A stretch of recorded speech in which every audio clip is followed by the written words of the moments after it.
Alright guys, gonna do a quick bed video for removing bolts on a newer Ford. So these can be a real tedious thing.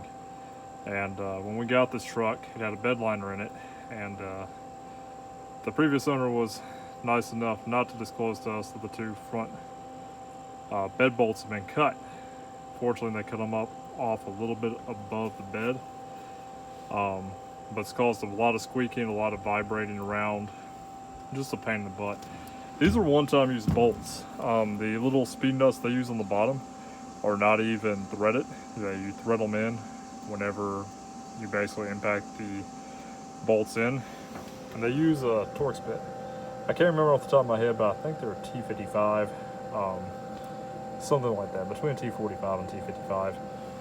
But it doesn't do you a whole lot of good because a lot of times they just will not come out. And cutting them is a pain.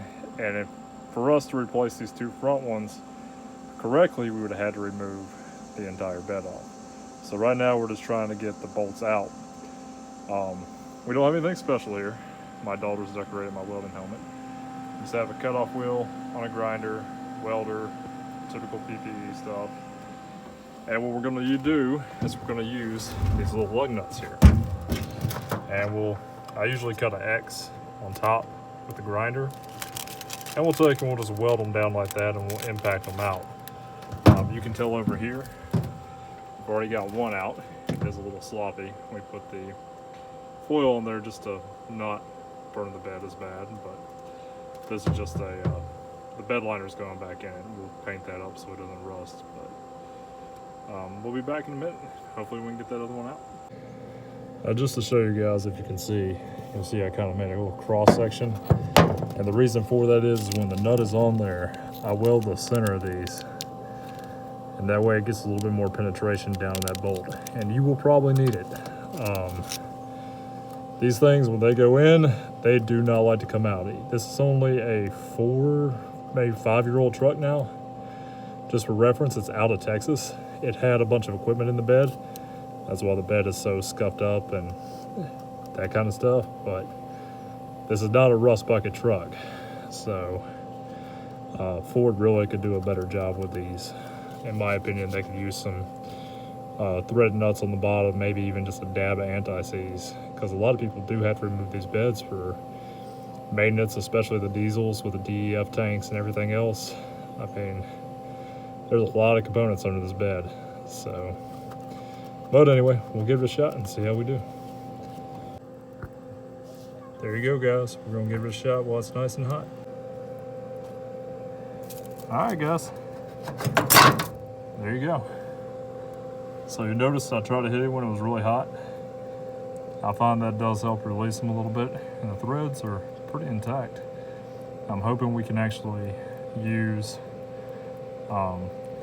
just some new bolts and go down there and not have to pop those speed squares off. But if not, at least we can get them off now. Because these go through both sides, you gotta be really careful not to touch this thing. Because they go through both sides here, the only way to get those speed nuts off is by either getting the bolts off or pulling the bed and cutting them.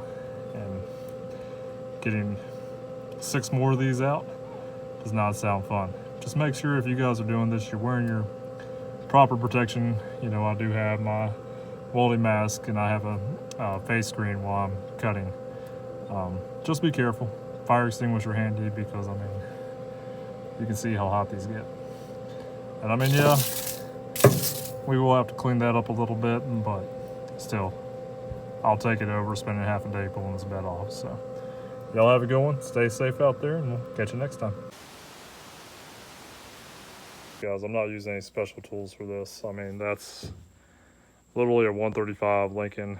It's just a regular 110. You know, using flux core wire, so take it for what it is. I do have argon. I just don't use it on projects like this whenever neatness doesn't really matter. Also, the flux core tends to penetrate a little bit better on these small welders, and on these you need everything you can get. I mean, you can tell it did what it needed to. And granted, I did feel the top of it solid, but hopefully this helps some of you guys out there. I know these can be a pain. But like I said, versus cutting all these other bed bolts off and then replacing all 8, and Ford wants a ridiculous price for them to begin with. I think these range from $7 to $11 depending on where you got them. I know one quote I got was $190 for 8 bolts and the nuts, which is just ridiculous. So I'm glad we were able to get these off, and hopefully we can just replace these 2 fronts and we'll be back in business. Also, for any of you guys that do want to know, just having those 2 bolts out, absolutely. I was getting a really nasty squeak back there, and on top of that, you can actually look in your mirrors when you're at highway speeds, and you can see the left and right side of the bed actually kind of almost looking like it was loose. And of course, the other 6 bolts are still in there. So, but once again, I hope this helps y'all out. Y'all have a good day and be safe once again.